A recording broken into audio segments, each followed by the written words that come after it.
Turkey में अभिवादन स्वीकार करिए रेहान फजल का। 1857 को भारतीय इतिहास का एक महत्वपूर्ण वर्ष माना जाता है, गदर का वर्ष। 11 मई 1857 से 21 सितंबर 1857 तक दिल्ली पर विद्रोहियों का राज था। कैसे थे वो दिन? हाल ही में महमूद फारूकी की एक किताब प्रकाशित हुई है, बिसीज्ड वॉइसेस फ्रॉम दिल्ली 1857, जिसमें इस विद्रोह से जुड़े फारसी और शिकस्ता उर्दू के दस्तावेजों का अंग्रेजी में अनुवाद किया गया है। अनुवाद से ज्यादा ये कहानी है घिरे हुए शहर की आशाओं, विश्वास और असफलताओं की। हमने महमूद फारूकी को स्टूडियो आमंत्रित किया और पूछा कि आपकी इस किताब में बताया क्या गया है। दो चीजें हैं इसमें बुनियादी तौर पे। एक तो हम 1857 की बात करते हैं और किताबों में, हिस्ट्री की किताबों में उसके बारे में एक दो चैप्टर्स पढ़ लेते हैं या कुछ चीजें पढ़ लेते हैं। तो वो 1857 क्या था और उसमें क्या हुआ था, ये जब हम बात करते हैं तो सिर्फ या तो लड़ाइयों की बात करते हैं या हार जीत की बात करते हैं।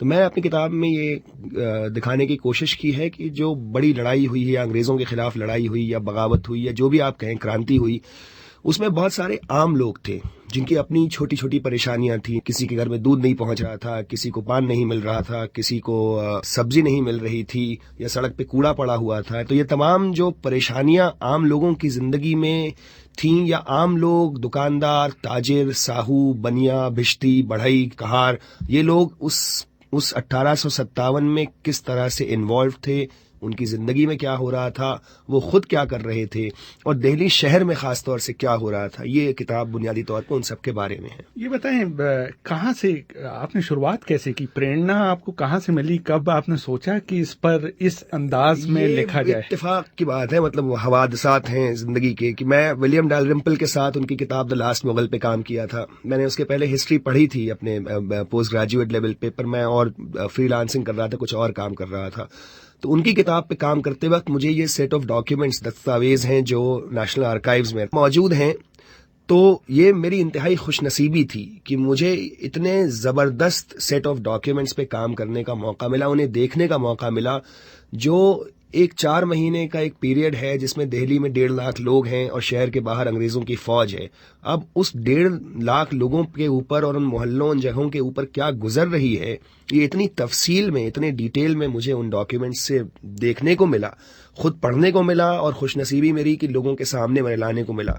तो मैंने किताब में एक्चुअली कुछ किया नहीं, मैंने सिर्फ वो डॉक्यूमेंट्स उठाए हैं, उनको पढ़ा है, उनको अरेंज किया और उनको लोगों के सामने रखा है, ताकि वो आवाजें 1857 की, वो 150 साल पुरानी आवाजें सीधे आज तक पहुंच सके। अच्छा, ये बताइए, ये जो रेबल्स आए मेरठ से, ये सही बात है कि जब वो दिल्ली में आए तो उनको सिर माथे नहीं बैठाया गया, बल्कि एक झिझक थी लोगों में? झिझक थी, बल्कि बहुत लोग हॉस्टिलिटी थी, लोग नाराज थे, लोग नहीं चाहते थे। और ये ऐसी कोई अनहोनी बात नहीं है, क्योंकि भाई ऐसा इससे हम ये नतीजा नहीं निकाल सकते कि दिल्ली वाले जो थे वो अंग्रेजों के खिलाफ लड़ाई नहीं लड़ना चाहते थे। पर अंग्रेजों के खिलाफ लड़ाई हर आदमी अपने हिसाब से लड़ना चाहेगा। कोई ये नहीं चाहेगा कि अंग्रेजों के खिलाफ लड़ाई में आप कि आपके घर के ऊपर 40 सिपाही आके बैठ जाएं। जब हम आजादी की लड़ाई हम महात्मा गांधी और कांग्रेस पार्टी के साथ लड़ रहे थे, या भगत सिंह के साथ भी लड़ रहे थे, तो भी हजारों लाखों लोग थे हिंदुस्तान में जो ये नहीं चाहते थे कि उनके घर पे कोई आंच आ जाए या पुलिस उनके घर पे आ जाए। तो ये बात 1857 पे भी लागू थी। 11 मई को वो लोग यहाँ आए और करीब 5 महीने एक तरह से दिल्ली पर उनका नियंत्रण रहा जी। ये बताइए, कैसा माहौल था? सुना है लूट खसोट, इस तरह की चीजें। हाँ, देखिए, दिल्ली के बारे में आमतौर से यही बात कही जाती है, और 1857 के बारे में भी यही बात कही जाती है कि बड़ी डिसयूनिटी थी, बड़ा केओस था, सिपाही कोई ऑर्गेनाइजेशन नहीं था, कोई कंट्रोल नहीं था, कोई स्ट्रक्चर नहीं था। पर मैं अपनी किताब में ये बात सामने रखने की कोशिश कर रहा हूं कि नहीं, ऐसा हरगिज नहीं है। द कंट्रोल है, ऑर्डर है, स्ट्रक्चर है।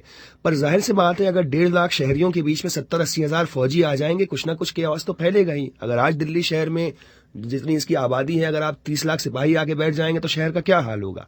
मगर उसके बावजूद जो अमेजिंग चीज है, जो बहुत ही अजीबोगरीब चीज है, कि उसके बावजूद अगर कमांडर इन चीफ कोतवाल से कह रहा है कि ये 4 सिपाही जो ड्यूटी पे नहीं गए थे, इनको जाके पकड़ लाओ, वो 4 सिपाही पकड़ लिए जाते हैं और वो आ जाते हैं और वो माफी मांगते हैं, तो मेरा ख्याल है बहुत बड़ा ऑर्डर है। अगर आपको लड़ाई के मोर्चे पे 500 चारपाइयां चाहिए और 400 चारपाइयां डिलीवर हो रही हैं, तो ये एक डिलीवरी का मैकेनिज्म है ना, हवा से तो नहीं आ रही हैं। आपकी किताब में वैसे जिक्र है सिपाहियों की बदसलूकी का, किस तरह से बहादुर शाह जफर के प्रेजेंस में शायद जूता पहनने पे कुछ ऑब्जेक्शन था। ऐसा था। देखिए, सिपाही जो 1857 के सिपाही थे, 1857 के पहले, और पुरबिया सिपाही थे ज्यादातर, वो यूपी खासतौर से ईस्टर्न यूपी के और बिहार के भी, उन सिपाहियों को ये बड़ा जोम था और सही तौर पे था कि हमने अंग्रेजों के लिए पूरी दुनिया फतेह की है।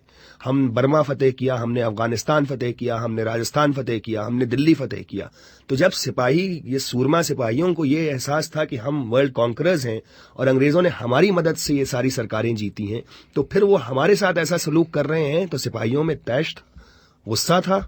उसके अलावा हिंदुस्तान के लोगों में बहुत गुस्सा था, क्योंकि अगर आप एक रेसिस्ट इंसल्ट करते हैं लोगों की, या आप, ये हुक्म है कि अंग्रेज घोड़े पे जा रहा है तो कोई हिंदुस्तानी उसको सलाम करे या अपनी टोपी उतार दे या साइड में खड़ा हो जाए, इस तरह की बहुत सी चीजें थीं जिनकी वजह से हिंदुस्तानियों में बहुत आक्रोश था। वो आक्रोश एक हिंसात्मक रूप में उबला, और वो हिंसात्मक रूप में जब उबला, तो जब सिपाही आए तो उनके लिए बादशाह, वजीर, गालिब, पोएट सब बराबर की बात है। उनके पॉइंट ऑफ व्यू से आप देखें तो वो सही भी थे। अब अगर हम अपने पॉइंट ऑफ व्यू से देखें कि गालिब जैसे बड़े शायर को घर में बंद होना पड़ा, तो भाई ठीक, अब ये भी होता है, क्या कहा जाए। बहादुर शाह जफर एक तरह से मेन प्रोटैगनिस्ट उनको कहा जाए 1857। कुछ उनके बारे में बताइए, जो चीजें लोगों को पता नहीं है, बहुत सी चीजें। जी, बहादुर शाह जफर के बारे में हमेशा इमेज एक बूढ़े आदमी की आती है जो अपने थ्रोन पे बैठा हुआ है, मुश्किल से बहुत कमजोर सा आदमी। और वाकया भी है कि 1857 में उनकी उम्र 81-82 साल की हो गई थी। पर बहादुर शाह जफर अपने जमाने के बहुत मशहूर तीरंदाज थे, बहुत मशहूर घुड़सवार थे, घोड़े पे करतब दिखाते थे, तीरों के साथ करतब दिखाते थे, बहुत मशहूर नक्काश थे, उनके हाथ की लिखी हुई चीजें बड़ी बहुत दाद दी जाती थी उसकी। वो पतंगबाजी के बहुत शौकीन थे। तो 1857 में उस हालत में भी कि सिपाही उनको घेरे हुए हैं या कुछ उनके साथ बदसलूकी भी हो रही है, उन्होंने अपनी तरफ से दिल्ली शहर और दिल्ली वालों को बचाने की, उनकी हिफाजत करने की और शहर में इंतजाम कायम करने की हर मुमकिन कोशिश की। तो घोड़े पे बैठ के जलूस पे निकले, हाथी पे बैठ के दुकानों पे गए, जाके जंग के नजारे किए, जो कुछ वो कर सकते थे उन्होंने किया। क्योंकि बहादुर शाह जफर को अच्छी तरह से मेरा ख्याल है एहसास था कि उनके बाद मुगलिया सल्तनत खत्म है। एक वर्जन ये है कि शुरू में वो बहुत ही ल्यूक वार्म सा उनका रिस्पांस था और वो बहुत ज्यादा कीन नहीं थे इन लोगों की मदद करने के लिए, लेकिन बाद में आपकी किताब से पता चलता है कि वो बाकायदा हाथी पर बैठकर निकल रहे हैं और तमाम मोबिलाइज कर रहे हैं लोगों को। हाँ भाई, 1857 की लड़ाई बहादुर शाह ने तो शुरू की नहीं थी, लड़ाई तो सिपाहियों ने शुरू की थी, उसमें आम लोगों ने हिस्सा लिया। अब जो लड़ाई आपने शुरू नहीं की है उसमें आप दोनों तरफ जाहिर सी बात है चलना चाहेंगे। जब आपको ये लगेगा कि लड़ने के सिवा चारा नहीं है तो आप लड़ेंगे, जब आपको ये लगेगा कि ये हारने वाले हैं तो आप चाहेंगे कि अपना कुछ आगे का इंतजाम करें। तो वो दोनों चीजें हुई और उसको हम किसी चीज पे पर्दा नहीं डाल सकते। पर बात यह है कि फिर बहादुर शाह जफर के बेटों को, औलादों को उनके सामने फांसी पे लटकाया गया, वो खूनी दरवाजे पे गोली मारी गई, उनका खून बहा, उनके सरों को उठा के मिर्जा मुगल का सर कोतवाली पे खंबे पे चढ़ा के रहा, 2-3 दिन तक पड़ा रहा। जिस आदमी ने हिंदुस्तान के नाम पे ये सब चीजें होती देखी थी, जाहिर सी बात है वो उसका बड़ा ट्रैजिक एंड है। अच्छा, ये बताइए, इस पूरे दौरान ये जो 1857 यहाँ पर इतनी तबाही मची हुई थी, कल्चरल सीन कैसा था दिल्ली का? मोमिन, ज़ौक, गालिब, इन लोगों का क्या, ये लोग बहुत साइडलाइन थे, कुछ रोल था इनका या चुप थे? 1857 के दौरान तो जाहिर सी बात है शहर में अफरा तफरी थी, और क्यों ना हो, जब इतने बड़े पैमाने पे आप एक वर्ल्ड पावर, सुपर पावर के साथ लड़ाई कर रहे हैं तो ये उम्मीद हम नहीं कर सकते कि शहर में जब कुछ यथावत चलता रहेगा। जाहिर सी बात है शहर में एक बहुत जबरदस्त दहशत का माहौल था, सस्पिशन का, शक का माहौल था। वो तो लड़ाई है चल रही है तो वो माहौल तो होगा। पर 1857 के बाद जो कुछ हुआ वो और भी इम्पोर्टेंट था, क्योंकि 1857 के बाद जिस तरह से शहर का और शहरियों का दमन किया गया अंग्रेजों के हाथों से, कि पूरे शहर को खदेड़ के बाहर कर दिया गया। 6 महीने तक दिल्ली वाले सब खुले में, बरसात में और जाड़े में खुले में रहे, घरों के घर लूट लिए गए। तो मिर्जा गालिब उस बात से इतने आतंकित हुए कि उन्होंने 1857 के बाद से अपनी जिंदगी के बाकी 12 सालों में कुल 11 गजलें लिखी हैं, यानी एक साल की एक गजल भी नहीं निकलती है। तो शायर मिर्जा गालिब और आर्टिस्ट मिर्जा गालिब या वो पूरी जो खेप थी वो 1857 में खत्म हो गई, क्योंकि 1857 के बाद से हिंदुस्तानी कभी उस कॉन्फिडेंस से अंग्रेजों से न मिल पाए न बात कर पाए जो 1857 के पहले उनको मौजूद थी। महमूद, आपकी किताब में एक पूरा चैप्टर है औरतों के ऊपर, उनका क्या रोल था, बल्कि किस तरह से आपने ऑर्डिनरी लोगों की बात की है, तवाइफों की बात की है। हाँ, मुझे ये उन डॉक्यूमेंट्स में मुझे बहुत हैरत की बात ये लगी दरअसल एक्चुअली कि जो कुछ डॉक्यूमेंट्स में हम बात औरतों की आती है तो वो हम ये अपने बारे में जो समझते हैं कि हमारे पास्ट में हम औरतों को बहुत दबा के रखते थे और अब औरतों को हम आज़ादी दे रहे हैं, तो मेरा ख्याल है कि ऐसा 100% सच नहीं है। एक्चुअली 1857 के उन्हीं डॉक्यूमेंट से आपको अंदाजा होता है कि बहुत सी औरतें हैं अपनी जायदाद के प्रोटेक्शन के लिए, अपनी माल के हिफाजत के लिए या अपने पार्टनर की चॉइस करने के मामले में उनको कितने अख्तियारात थे।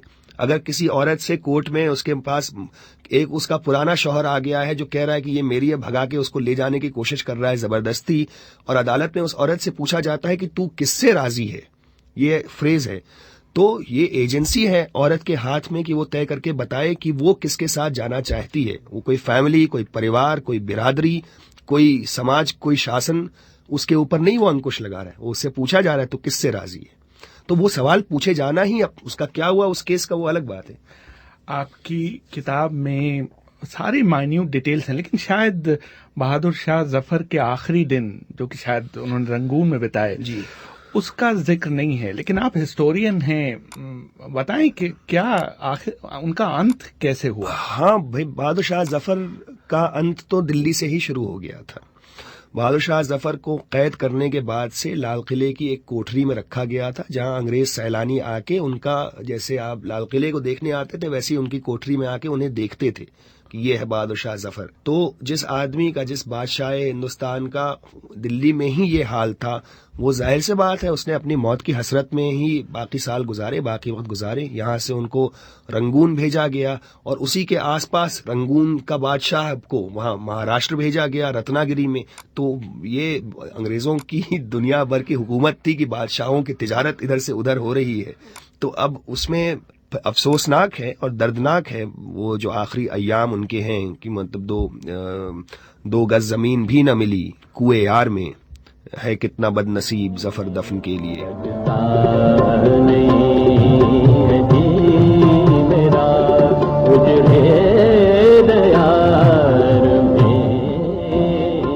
और अब दुनिया की दिलचस्प खबरें दुनिया जहान की पेश कर रहे हैं राजेश प्रियदर्शी।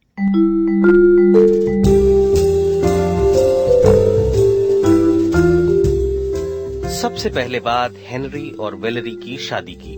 दोनों के बीच 4 साल से इश्क चल रहा था, लेकिन वेलेरी शादी के लिए मान नहीं रही थी। लेकिन अब वे वैवाहिक बंधन में बंध गए हैं। इनकी शादी पर लोगों की नजर इसलिए थी क्योंकि दूल्हा शतक बनाने से सिर्फ 3 साल दूर हैं, जबकि दुल्हन की उम्र है 87 साल। इंग्लैंड में रहने वाली वेलेरी बताती हैं कि वे शादी के लिए कब और कैसे राजी हुईं। हर रोज शादी का प्रस्ताव रखने के बाद एक दिन जब हेनरी ने कहा कि मैं अब दोबारा तुमसे शादी के लिए नहीं कहूँगा, तो मैंने सोचा कि हाँ कह देनी चाहिए। हेनरी कहते हैं कि परी कथाएं कई बार सच होती हैं। कम से कम उनके मामले में तो ऐसा ही है। ये नवविवाहित जोड़ी काफी खुश है और उन्हें इस बात से भी राहत मिली है कि पड़ोसी अब उनके बारे में खुसफुस बातें करना बंद कर देंगे। वैसे वेलेरी की शादी से ज्यादा चर्चा चेल्सी की शादी की हुई है, खासतौर पर अमेरिका में। और हो भी क्यों नहीं, पूर्व राष्ट्रपति बिल क्लिंटन और मौजूदा अमेरिकी विदेश मंत्री हिलेरी क्लिंटन की बेटी हैं चेल्सी। चेल्सी की शादी न्यूयॉर्क के पास राइनबैक में हडसन नदी के किनारे एक शानदार फार्म हाउस में हुई। अंदाजा लगाया जा रहा है कि उनके माँ बाप ने इस शादी पर $50 लाख खर्च किए। एक सफेद तंबू में दुनिया भर के 400 चुनिंदा मेहमान आए, जिनमें हर क्षेत्र की नामी गिरामी हस्तियां शामिल थीं। जो आए उनकी चर्चा तो हुई ही, जो नहीं आए उनके बारे में भी बात हुई। खासतौर पर मौजूदा राष्ट्रपति बराक ओबामा वहां मौजूद नहीं थे, इस पर मीडिया ने काफी बातें की। बेटी के कहने पर बिल क्लिंटन ने शादी के खास मौके के लिए अपना वजन 7 किलो कम किया और मां हिलरी ने मध्य पूर्व शांति वार्ता की व्यस्तता के बीच केक चखने और गहने पसंद करने का समय निकाला।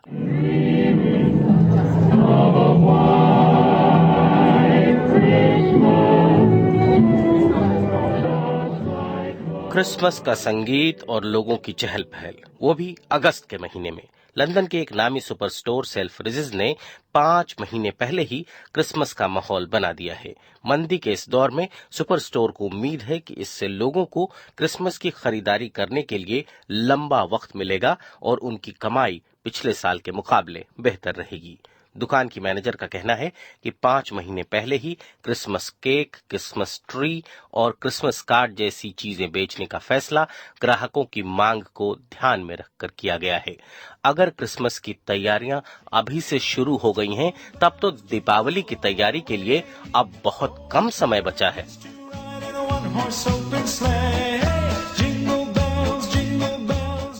इसी के साथ रेहान फजल को इधर उधर की अनुमति दीजिए। नमस्कार।